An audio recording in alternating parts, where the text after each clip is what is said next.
Hola, esta es una consideración sobre el pensamiento filosófico de San Agustín. Lo primero que hay que preguntarse es por qué un pensador cristiano tiene que preocuparse por la filosofía. ¿Qué tiene que ver una cosa con la otra?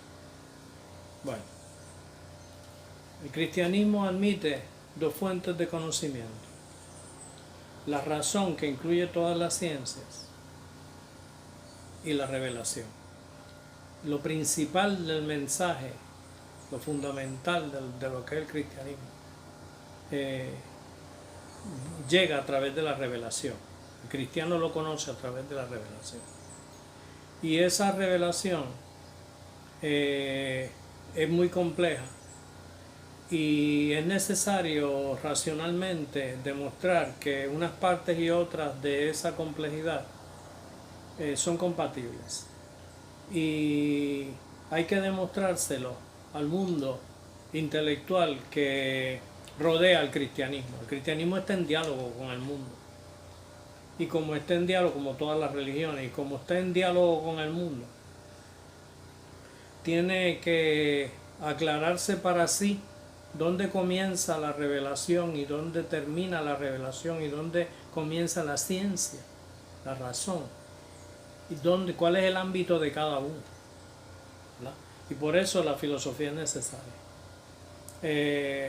La filosofía para el cristiano es necesaria para defender sus creencias de una manera racional, ¿verdad? Porque uno de los planteamientos del cristianismo es que hay creencias importantes dentro del cristianismo a la cual no llegamos solamente por la revelación, sino que tenemos también acceso a la razón, a esas verdades que han sido reveladas. Así que hay que ver, al pensador cristiano le interesa ver cuál es la complementariedad, la correspondencia entre el pensamiento racional y el pensamiento revelado. Y claro, al pensador cristiano le interesa también y le corresponde defender sus ideas ante las críticas de personas que piensen de otra manera y ante las críticas de intelectuales que piensen que el mensaje cristiano no es coherente, que tiene contradicciones o que no es persuasivo a quienes no aceptan la revelación. Y todos esos problemas invitan al pensador cristiano a envolverse en la filosofía. En el caso de San Agustín y en el caso del cristiano que vive en la época de San Agustín, el pensador cristiano tiene que distinguir entre lo que hay dentro de las filosofías de su momento, que es compatible con el mensaje revelado, y lo que no lo es, ¿verdad? Puedo darles dos ejemplos. En el tiempo de San Agustín, una escuela intelectual importante eran los estoicos. Y había cosas de los estoicos que los cristianos podían aceptar y aceptar, ¿verdad? El estoicismo tenía una actitud e invitaba a que se tuviese una actitud de ecuanimidad frente a los azares de la existencia. Y eso es compatible con el cristianismo. El estoicismo tenía una visión del universo como ordenado racionalmente, y que esa racionalidad implicaba no solamente un orden físico ordenado, sino también un orden moral, que había un orden moral ordenado por la divinidad y que le correspondía a todos los seres racionales obedecer ese orden moral, y que todos los seres racionales tenían, por ser seres racionales, acceso a eso. Y el cristianismo podía estar de acuerdo y estuvo de acuerdo con eso. Pero hay cosas del estoicismo que el cristianismo no podía aceptar. El cristiano no podía aceptar, por ejemplo, el materialismo del estoicismo, porque los estoicos creían que toda realidad era material y que si no era material no era real. Y entonces el cristiano no podía aceptar eso. Así que el cristiano tiene que ir cuidadosamente dilucidando qué aspectos del conocimiento racional obtenido por las escuelas filosóficas consideraba como compatible con sus creencias y cuál no. Una cosa semejante pasaba con los neoplatónicos. Los neoplatónicos pensaban, con toda la tradición platónica, que la realidad se dividía en un orden eterno y un orden temporal, y que el orden eterno era superior en su realidad y superior en su bondad que el orden temporal, y los cristianos podían aceptar eso. Los neoplatónicos pensaban, sin embargo, que el mundo había sido creado por unas emanaciones involuntarias de la divinidad. La divinidad, sin querer, había dejado emanar de sí esta sobreabundancia de perfección, y eso había dado a la larga, había resultado en el mundo, en el universo. Y entonces el cristiano no podía aceptar eso. Luego explicaremos por qué. Pero había otras cosas que los cristianos podían aceptar del neoplatonismo. Y también lo tocaremos. De modo que hay un continuo diálogo, hay una continua conversación entre el filósofo cristiano y el filósofo no cristiano. Porque para explorar puntos de coincidencia y de divergencia, y explorar las maneras de comunicar y conceptualizar lo revelado en términos filosóficos. En el caso de San Agustín, vamos a empezar en primer lugar con la teoría de la realidad. Siendo San Agustín un pensador extremadamente influido por el pensamiento platónico, es normal que su concepción de la realidad esté informado por la teoría de las formas platónicas, y en efecto, así es. Pero las formas platónicas no existen en el topos uranos de Platón, sino que existen en la mente de Dios. Es la sabiduría eterna de Dios, son los pensamientos de Dios, lo que piensan lo perfecto, lo que piensan lo verdaderamente real. De modo que en la realidad, esa esencia de la realidad, esa perfección atemporal, se encuentra en la mente de Dios. Entonces el próximo paso es, si ese es el caso y los pensamientos de Dios son las formas de Platón, entonces ¿cómo se forma el mundo? ¿Verdad? El mundo se forma, como dice la revelación cristiana, de acuerdo con San Agustín, por un acto creativo de Dios, ¿verdad?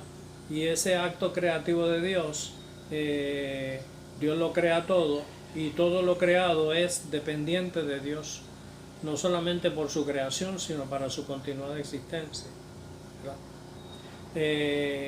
Y en ese acto de creación, Dios se manifiesta como un logos, ¿verdad? Como una razón que planta en el universo las semillas racionales de esas formas. Y esas semillas racionales, que son las manifestaciones de las formas en la mente de Dios que van a producir los particulares. De modo que la creación se da en una etapa en que se producen las razones seminales, y esas razones seminales dan eventualmente origen a los particulares, y esa es la obra del Logos. Y ese Logos nota enseguida el vínculo con la tradición neoplatónica, y ese Logos se identifica en el pensamiento cristiano, siguiendo el capítulo 1 del Evangelio según San Juan, con el Cristo y su expresión humana, que es Jesús. De modo que tenemos el universo creado a base de las formas en la mente de Dios, mediante las razones seminales que se han dispuesto para que a su vez éstas den lugar a los objetos particulares.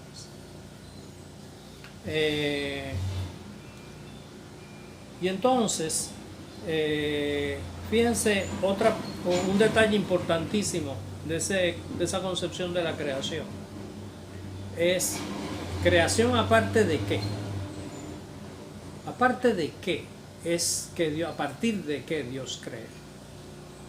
Pues hay varias opciones frente a San Agustín. Una opción es seguir a Platón mismo, que pensaba que había una materia informe, una materia carente de forma, completamente indeterminada, que existía primigeniamente, y que entonces una divinidad llamada por Platón el demiurgo le daba forma y constituía el universo presente. De modo que este es un supremo arquitecto, ¿verdad? El demiurgo, que forma a base de una materia preexistente. Ese argumento no es aceptable a Platón, perdónenme, a Agustín. Ese argumento no es aceptable, es platónico, pero no es aceptable a Agustín, porque eso presupone que ha habido algo que precede a Dios. Si Dios ha creado de una materia preexistente, Él no es el origen de todo, ¿verdad? Entonces eso es inaceptable para alguien como Agustín, que interpretaba la revelación cristiana como diciendo que Dios era primero y único, como lo real. Okay. Entonces San Agustín no acepta esa versión del platonismo sobre la creación. La otra alternativa que tiene San Agustín es Plotino. Y Plotino, como sugerí hace poco y he explicado en el salón de clase, pensaba que Dios, el uno, no Dios, el uno, ¿verdad?, está por encima de todas las divinidades y por encima de todas las realidades. Ese uno involuntariamente emana realidad de sí mismo y perfección de sí mismo, y esa emanación va surgiendo de él, aunque se va degradando según se aleja de él, ¿verdad? Entonces hay varios problemas que tiene San Agustín con esa teoría de la creación. Una de ellas es que eso no es una creación, porque ahí el surgimiento del universo es un acto involuntario, ¿verdad? El uno sin querer se rebasa a sí mismo, se derrama y entonces produce esto. Y esos son actos necesarios en que la voluntad del uno no interviene.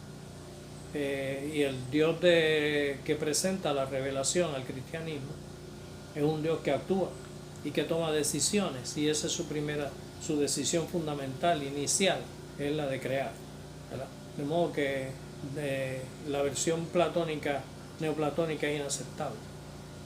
Por otra parte, si la realidad que contemplamos es el resultado de las emanaciones de Dios, y esas emanaciones de Dios son Dios mismo, entonces con lo que estamos bregando es con un panteísmo, ¿verdad?, con una teoría de acuerdo con la cual toda la realidad es Dios. Y entonces eso es inaceptable para San Agustín, porque San Agustín le parece incoherente, en primer lugar, y además de parecerle incoherente, es contrario a la revelación. Así que San Agustín rechaza eso. Teológicamente, porque le parece contrario a la revelación, y filosóficamente porque le parece incoherente. ¿Okay? Porque decir que no coincide con la revelación no es un argumento filosófico, es un argumento teológico.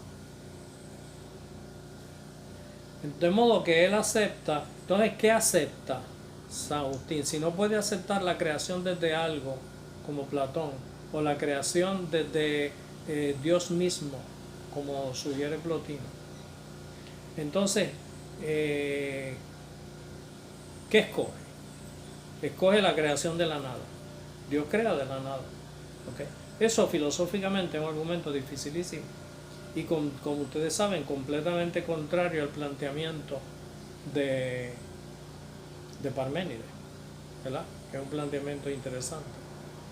De modo que el cristianismo tiene esa dificultad o se envuelve en esa controversia. Dios crea de la nada. Pero en la mente de San Agustín, en los escritos de San Agustín que vamos a considerar, en que San Agustín plantea eso, su preocupación no es exactamente cómo Dios crea. Su preocupación es asegurarse de afirmar la dependencia del universo respecto a Dios. Y a él le parece que la dependencia del universo respecto a Dios no queda plenamente afirmada, sino es a través de una concepción de la creación a través de la nada, o sea, a partir de la nada. Eso es lo que quiero que consideren fundamentalmente respecto a la ontología de San Agustín. Y vamos a hablar brevemente de la concepción del conocimiento de San Agustín y le vamos a dar seguimiento después. Para el que estudia el conocimiento desde una perspectiva filosófica hay dos preguntas que inicialmente uno se hace. Las preguntas son, en primer lugar, ¿qué se conoce? Y segundo, ¿cómo se conoce? Y para contestar esa primera pregunta de qué se conoce, San Agustín se envuelve en un debate con unos filósofos antiguos que se llamaban los académicos. Los académicos, como he mencionado anteriormente en clase, son una derivación del platonismo y se les llama académicos por la Academia de Platón. Es una de las varias derivaciones que hubo del platonismo. Y los académicos son unos escépticos, unas personas que niegan la posibilidad de conocer. Entonces San Agustín se envuelve en un debate contra ellos. Y en ese debate San Agustín afirma que no es cierto que no podamos conocer nada, como decían los académicos. En primer lugar, podemos conocer nuestra propia existencia, porque si nosotros dudamos de nuestro conocimiento, no podemos dudar si no existimos. Esa es una anticipación del cogito de Descartes, obviamente. De modo que tenemos conocimiento, y además San Agustín piensa que no solamente tenemos conocimiento cierto de nuestra propia existencia, sino que tenemos conocimiento cierto de las leyes de la lógica, ¿verdad? Del principio de no contradicción, del principio de identidad y de todas las leyes lógicas que de ellas se derivan. Y que de esas leyes no hay duda, de modo que tenemos certeza de eso. Okay. Entonces, si hemos establecido que hay un conocimiento que es cierto y que está más allá de la duda, entonces la pregunta es ¿cómo conocemos? ¿Verdad? ¿Cómo conocemos? Y aquí de nuevo entramos en diálogo con la filosofía preexistente. Porque si la realidad son las formas en la mente de Dios, ¿verdad? Si eso es lo real, entonces tenemos varias alternativas, porque ya Platón había presentado en la línea dividida una manera de ascender desde el mundo concreto y material hasta el eidos de las formas de Platón a través de un proceso de utilización de la mayéutica y la dialéctica, ¿verdad? Y eso nos había llevado a contemplar las formas, y Dios es la forma de las formas. De modo que esa es una alternativa, ¿verdad? Y otra alternativa es la de Aristóteles. En Aristóteles la realidad de las cosas, las formas, están en los objetos mismos y nosotros llegamos a ellas por abstracción, mirando muchos círculos y estudiando muchos círculos. Mi mente abstrae el concepto de la circularidad y esa es la realidad del círculo, la circularidad, ¿verdad? Ok, entonces ¿cuál es el problema con eso? Esas soluciones a San Agustín le parecen inaceptables, porque el ascenso por la línea dividida es un ascenso puramente humano, en que la divinidad no interviene. El filósofo o la filósofa asciende por la línea de vida con su esfuerzo, ¿verdad? Y entonces eso es algo que San Agustín le parece que no es posible y que es inadmisible también de acuerdo con la revelación. Y entonces la mera abstracción de Aristóteles, aparte de que nos desvincula de las formas de Platón, que es algo que San Agustín quiere conservar, también es el resultado del mero esfuerzo humano. Entonces, ¿qué tenemos? ¿Cuál es la teoría epistemológica? ¿Cuál es la filosofía del conocimiento con que se queda San Agustín? Pues nosotros conocemos por una iluminación de la divinidad. La divinidad, a través del Logos, que participa en todas las cosas, como dice los primeros pasajes del Evangelio según San Juan. El Logos ilumina nuestras mentes, las mentes de toda la humanidad y no únicamente de los cristianos. Y ese Logos nos deja ver todo lo que conocemos. De modo que nuestra dependencia hacia Dios se da no solamente porque Dios origina y sostiene el universo, sino porque nuestro conocimiento es parcialmente dependiente de Dios, porque Él nos ilumina las cosas, ilumina las relaciones entre las cosas para que nosotros podamos entender.